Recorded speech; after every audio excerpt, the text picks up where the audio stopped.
The story is entitled, if in case you haven't heard, Have You Eaten Today? It begins with the premise that medicine is one of the most respected of professions, but also, I would argue, one of the most challenging of training experiences, and we'll use a remarkable young woman to prove all of this.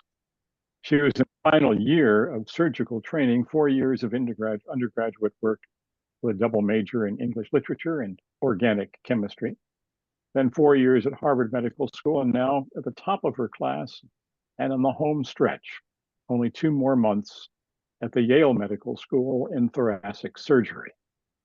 But she would be the first to say, oh, it's much more than that. There's always more to learn. I don't think I'll ever be ready. Many long days and very short nights of basic knowledge, of course. That's what every physician goes through. Case studies, stimulating seminars, countless lectures, small group practices, tall piles of texts, endless miles of professional journal articles, various aspects of introduction and practice, as well as inspiring and competing specialties of all kinds of things to consider. Would it ever end? I'm sure she asked herself more than once. But yes, only a few more weeks. Finals, written, and then oral exams, and then a long residency somewhere, and finally board certification. That's what now awaited her. But today, early this morning, again, it was grand rounds. This is an often brutal and always a rushed, nonstop testing quiz in motion after too little sleep, of course, and too many patients to see, each with his or her own and very particular and personal health issues to know about. Some clearly identified and ready to be addressed, and others still a medical mystery for the patient and the devoted physician seeking to know, understand, and solve the problem before them. Perhaps a whole series of problems and patiently waiting in each hospital bed. And at the head of this fast-paced racing each early morning, and a parade was the head resident, referred to by all the students as HR, of course. This particular head resident was known for his brilliance of mind, unforgiving of error, a ruthless demand for results, and well-known reputation for terrifying students while not looking at but through the patients whose every chart he instantly and thoroughly seemed to know every aspect of these. It was said of him that he had two skills unmatched by any medical student or many school professor: knowledge of medicine and the ability to terrorize medical students. Trailing closely behind him, along with 5 other students, she crowded into a certain patient's room. And as they entered, the HR rattled off his diagnosis and spoke that he himself would perform that very day on the aged Asian gentleman there in the bed before them. Without looking at the man, he said, as much for the benefit of the man's son, who was there at the bedside, both to translate and to comfort his venerable father. And so the HR asked, prior to every surgery question, the key question, have you had anything to eat today? Adding, the procedure I'm about to perform is essential for you, but I cannot allow you to endure this. It cannot be undertaken if you have had anything to eat, anything by mouth today. Again, the surgery is very important, but it cannot be performed if you have eaten. The son and the father hurriedly conferred together in their own native Asian language. The son then wrote and answered on his father's behalf, he has not yet eaten today, doctor. Very good, said the HR. We operate at 7 this morning, adding to the attending nurse, prep him. And the fast-moving early grand rounds matched all together and marched out into the hall to examine another patient in another room. As they stepped into the hall, one student dared to say, "Excuse me, doctor, that gentleman has had breakfast today." The HR snapped around and swung and glared at the insubordinate student. "Are you fluent in Cantonese as well as chemistry, miss?" "Yes, doctor," she said. "But one does not need fluency to know the common greeting for most people in China is simply 你好吗?" Translated, "Have you eaten today?" The senior gentleman answered that he had indeed eaten today, but his son, hearing the urgency in your voice, doctor, regarding the importance of the surgery that you would perform, answered in the negative so as not to delay the procedure. The head resident, the student, and said slowly and carefully, "What is your name?" "Eleanor Anderson, sir," she replied. "No," he responded.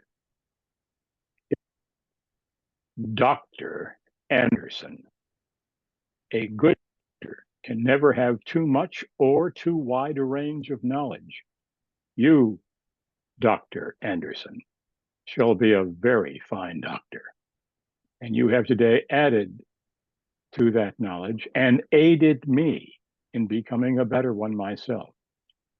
I thank you, Dr. Anderson." Sharply addressed the group. "On to the next case." They add a footnote to the story. Dr.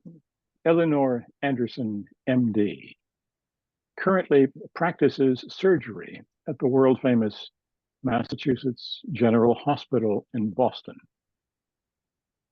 Earl, she and her entire family lived in Singapore.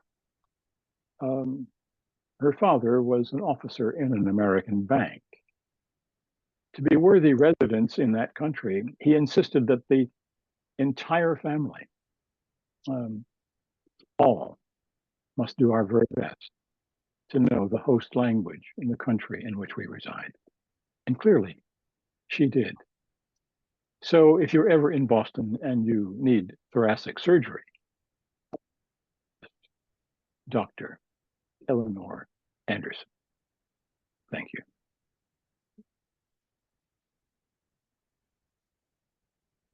Thank you, Ron. That was great. And whatever the problem was, there were a few words we missed, but mostly we heard everything. I hope so. Thank you. Yeah, I think it came through. Okay, so we had one more person arrive. And would you introduce yourself? We have somebody new here. I'm Jane Shardine. Hello, everybody.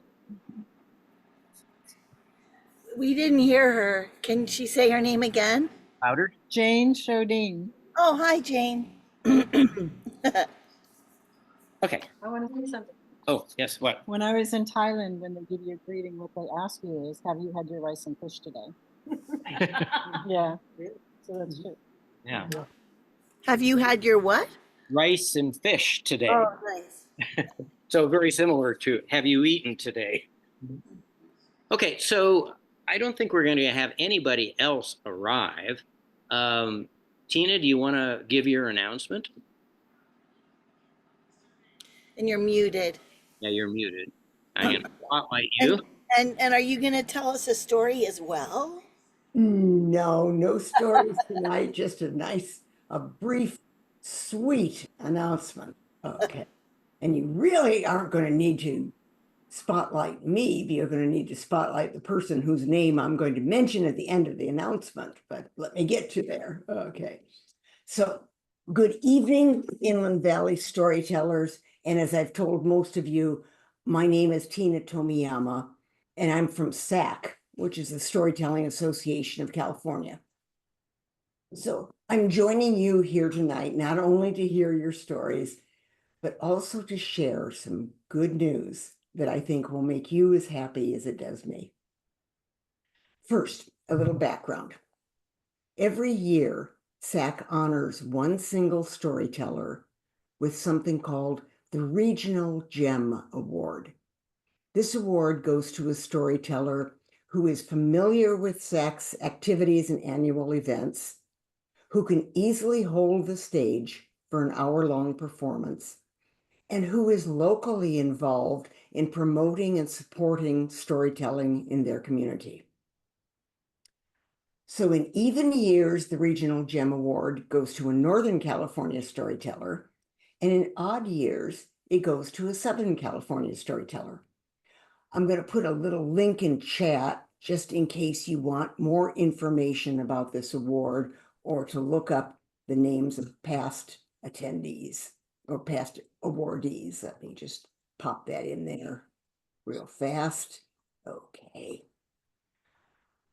So for the past few months, maybe 3 or 4 months, SAC has been calling for nominations and recommendations for the 2025 Regional Gem from Southern California.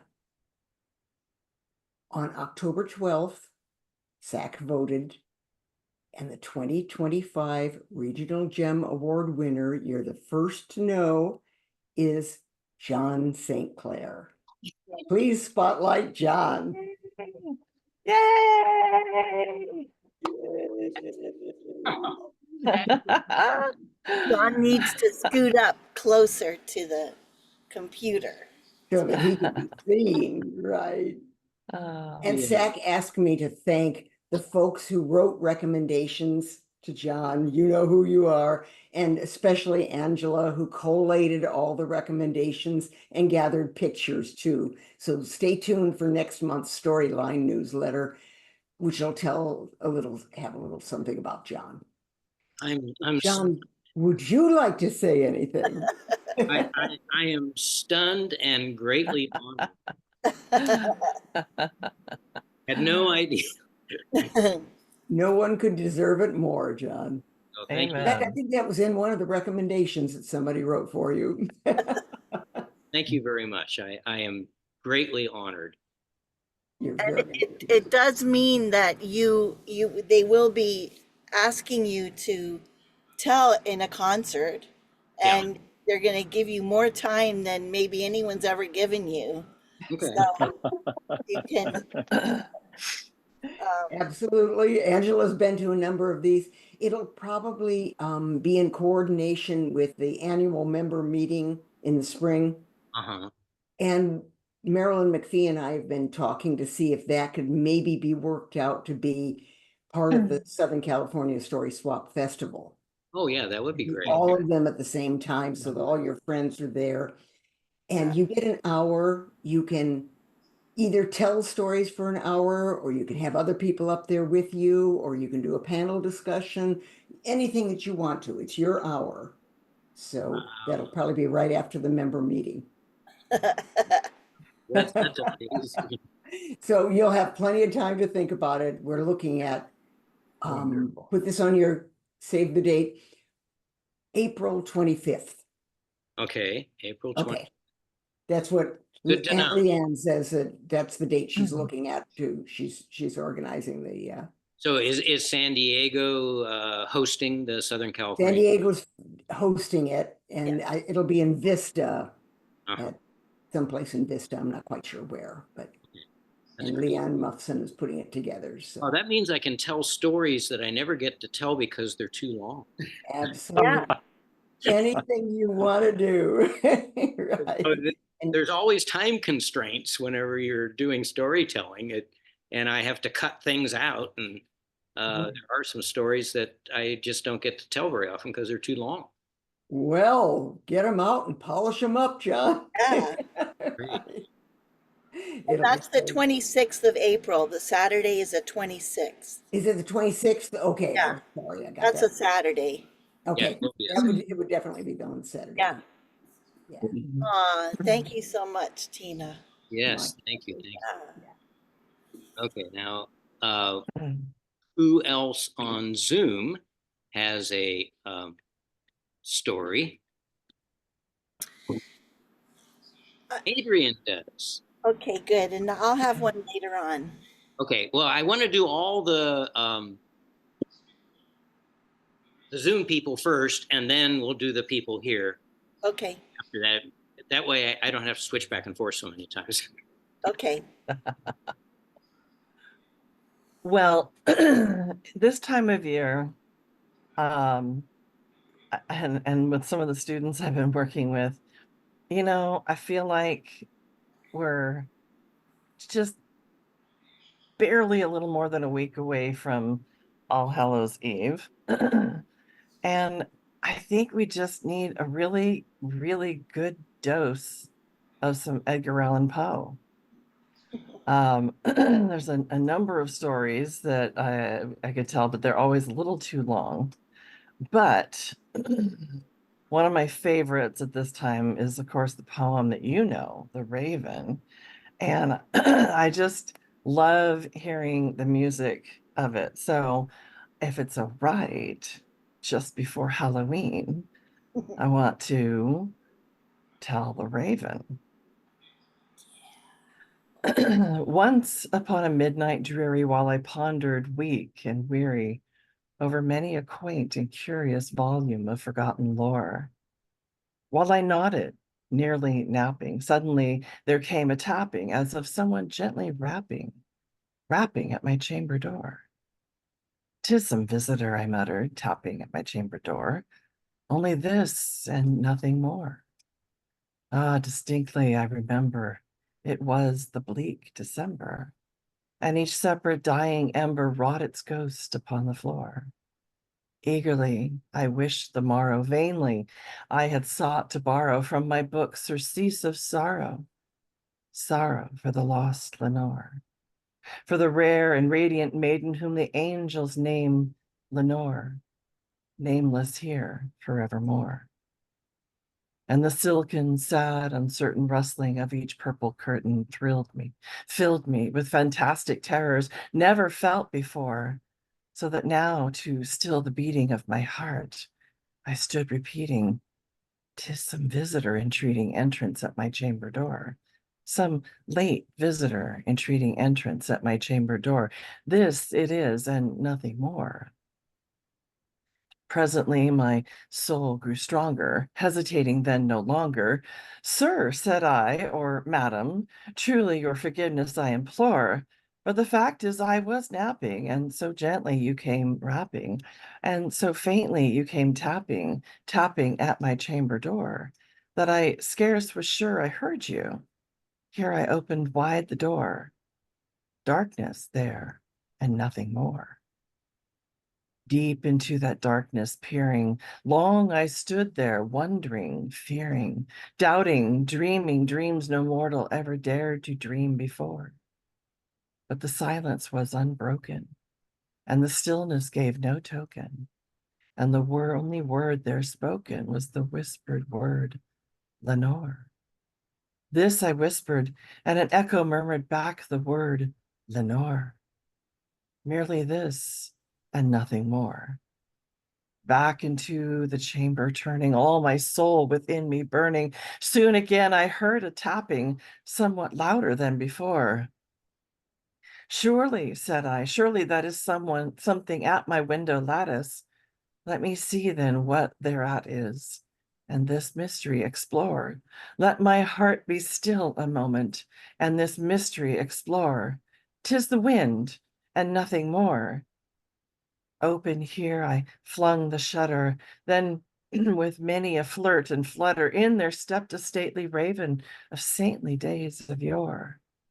Not the least obeisance made he, not a minute stopped or stayed he, but with mien of lord or lady perched above my chamber door, perched upon a bust of Pallas just above my chamber door, perched and sat, and nothing more. Then this ebony bird beguiling my sad fancy into smiling by the grave and stern decorum of the countenance it wore, Though thy crest be shorn and shaven, thou, I said, art sure no craven. Ghastly, grim, and ancient raven wandering from the nightly shore. Tell me what thy lordly name is on the night's Plutonian shore. Quoth the raven, nevermore. Much I marveled this ungainly fowl to hear discourse so plainly, though its answer little meaning, little relevancy bore. For we cannot help agreeing that no living human being ever yet was blessed with seeing bird above his chamber door, bird or beast upon the sculptured bust above his chamber door, with such a name as nevermore. But the raven, sitting lonely on the placid bust, spoke only that one word, as if his soul in that one word he did outpour. Nothing farther than he muttered, not a feather than he fluttered, till I scarcely more than muttered, other friends have flown before. On the morrow he will leave me, as my hopes have flown before. Then the bird said, nevermore. Startled at the stillness broken by reply so aptly spoken, doubtless, said I, what it utters is its only stock and store, caught from some unhappy master whom unmerciful disaster followed fast and followed faster, till his song one burden bore, till the dirges of his hope that melancholy burden bore of never, nevermore. But the raven, still beguiling all my fancy into smiling, straight I wheeled a cushioned seat in front of bird and bust and door. Then upon the velvet sinking, I betook myself to linking fancy unto fancy, thinking what this ominous bird of yore, what this grim, ungainly, ghastly, gaunt, and ominous bird of yore meant in croaking nevermore. This I sat engaging and guessing, but no syllable expressing to the fowl whose fiery eyes now burned into my bosom's core. This and more I sat divining, with my head at ease reclining on the cushion's velvet lining that the lamplight gloated o'er, but whose velvet violet lining with the lamplight gloating o'er she shall press, ah, nevermore. Then methought the air grew denser, perfumed from an unseen censer swung by seraphim whose footfalls tinkled on the untufted floor. Wretch, I cried thee, thy God hath lent thee, by these angels he hath sent thee, respite, respite and nepenthe from thy memories of Lenore. Quaff, oh quaff this kind nepenthe, and forget this lost Lenore. Quoth the raven, nevermore. Prophet, said I, thing of evil, prophet still of bird or devil, whether tempest sent or whether tempest tossed the hair ashore, desolate, yet all undaunted, on this desert land enchanted, on this home by horror haunted, tell me truly, I implore, is there balm in Gilead? Tell me, I implore. Quoth the raven, nevermore. Prophet, said I, thing of evil, prophet still, if bird or devil, by that heaven that bends above us, by that God we both adore, tell this soul with sorrow laden, within the distant Aden, it shall clasp a sainted maiden, whom upon the angels name Lenore, clasp a rare and radiant maiden, whom the angels name Lenore. Quoth the raven, nevermore. Be that word or sign of parting, bird or fiend, I shrieked upstarting. Get thee back into the tempest and the night's Plutonian shore. Leave no black plume as a token of that lie thy soul hath spoken. Leave my loneliness unbroken. Quit the bust above my door. Take thy beak from out my heart, and take thy form from off my door. Quoth the raven, nevermore. And the raven, never flitting, still is sitting, still is sitting, on the pallid bust of Pallas just above my chamber door. And his eyes have all the seeming of a demon's that is dreaming, and the lamplight o'er him streaming throws his shadow on the floor, and my soul from out that shadow that lies floating on the floor shall be lifted nevermore.